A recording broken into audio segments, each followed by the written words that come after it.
and welcome to Cooking with Conditions.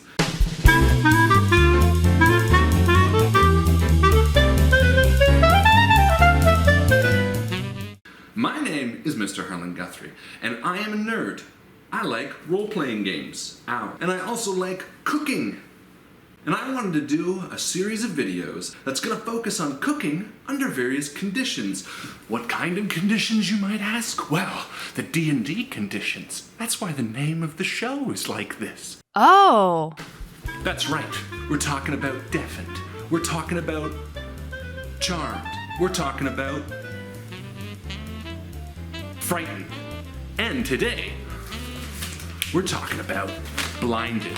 Why blinded, you might ask? Well, because community member Alexandra Kroska sent me a recipe for her grandmother's nut cake, dubbed nut cake. She didn't have a name for it. And I thought, what better way to try to cook a nut cake than completely blind? I don't know anything about this recipe, how it's supposed to look at the end, how it's supposed to taste, other than the way it's cooked and the fact that it's a cake. So, I'm going to be following her instructions as sent to me, actually to her surprise, because she doesn't actually know I'm making this. And we are going to go in blind, just like the D&D status, and try to cook Grandma's nut cake without any idea what the hell it's supposed to be. This is Cooking with Conditions. Episode 1, Blinded Baking. Where am I?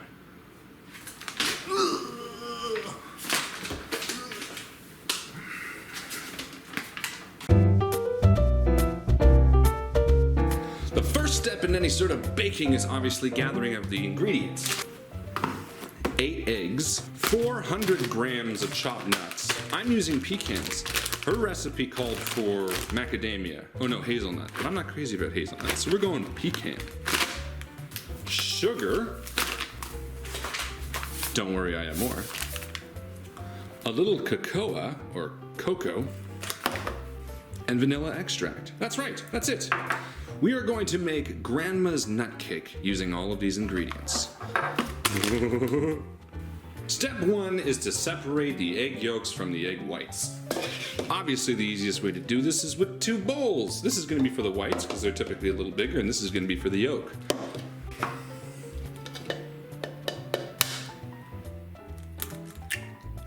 There we have it, our whites and our yolks. Next step is to whisk these with a little bit of salt until they are stiff, and we beat.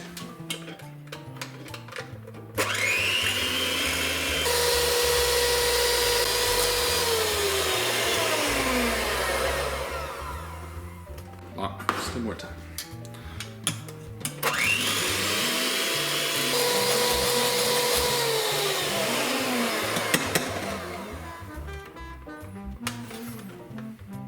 Those are pretty stiff. This, we are going to whisk these with the sugar, cocoa, and the flavoring. The recipe calls for 100 to 150 grams of sugar, so I don't know, let's do 125. 126, good enough. 1 tablespoon of cocoa, or cocoa. And she just wrote a tablespoon of cocoa vanilla flavor. Now a tablespoon seems like a lot, so I'm going to go with a teaspoon of vanilla. She didn't say how much. If it's not vanilla-y enough, we know why. Now I'm going to give this a quick whisk just to incorporate it, and then I'm going to whisk it into the bigger bowl.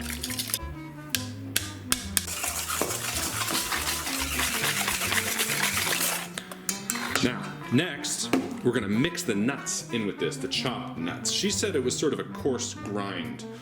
So I'm going to coarsely chop these and add 400 grams to this little bad boy while these sugars dissolve.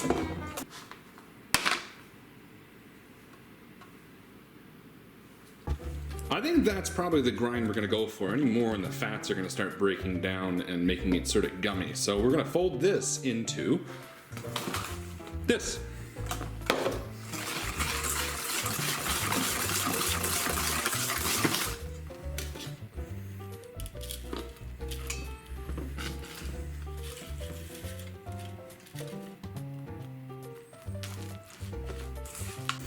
I mean, it smells and looks good. It's nutty, it's chocolatey, it's rich.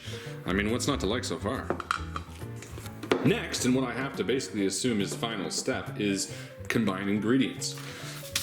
We're gonna pour this into this now that it's all mixed together. And we're gonna fold in our egg whites. Folding in is very delicate because we don't want to get rid of any of the air.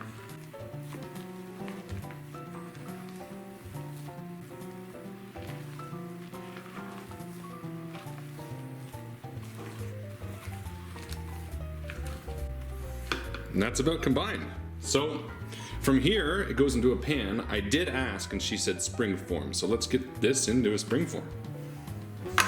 Again, it wasn't stated, but because I don't know the details of this, I'm gonna spray this down just so it doesn't stick.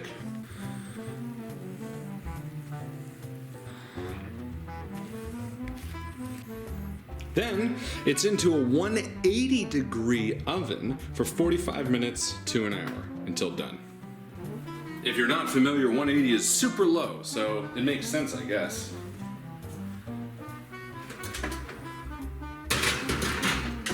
See you in an hour.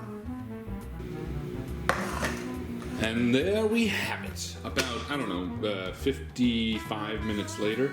It looks done. It just needs to cool a little bit. I mean, it's not jiggly in the center or anything like that. But I don't really know how it's supposed to look. So we'll see. We'll set this aside. Maybe I'll do a coating for it and we'll go from there. It has been probably an hour since we took it out of the oven. And now, this is what we're left with. It looks much more dense in a good way. It's sort of softer. The edges are a little bit crispy. I guess it's flattened. Some of the air has come out of it in a good way. And I'm kind of excited to try the texture. I'm curious as to what it's gonna be. I assume there's gonna be some like graininess because of the nut and you're gonna taste the pecan, but it's still gonna be airy because of the meringue. And then the yolk is gonna make it sort of creamy. Now, Alexandra said that we could do two different sort of toppings on it. She said like a chocolate glaze, or what I was gonna do is just sort of a vanilla powdered sugar icing. But we're gonna wait to try it. We are going to take this to our friend's house tomorrow and film it. Chris and his wife, you might recognize them from our channel, INVICTUS Stream.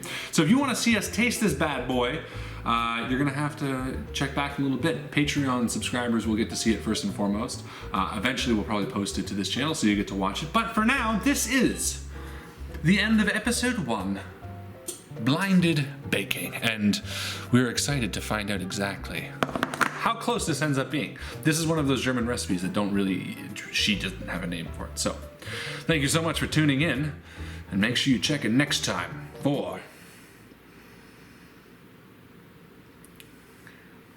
what's the show called? Something. Cooking with Conditions. Cooking with Conditions.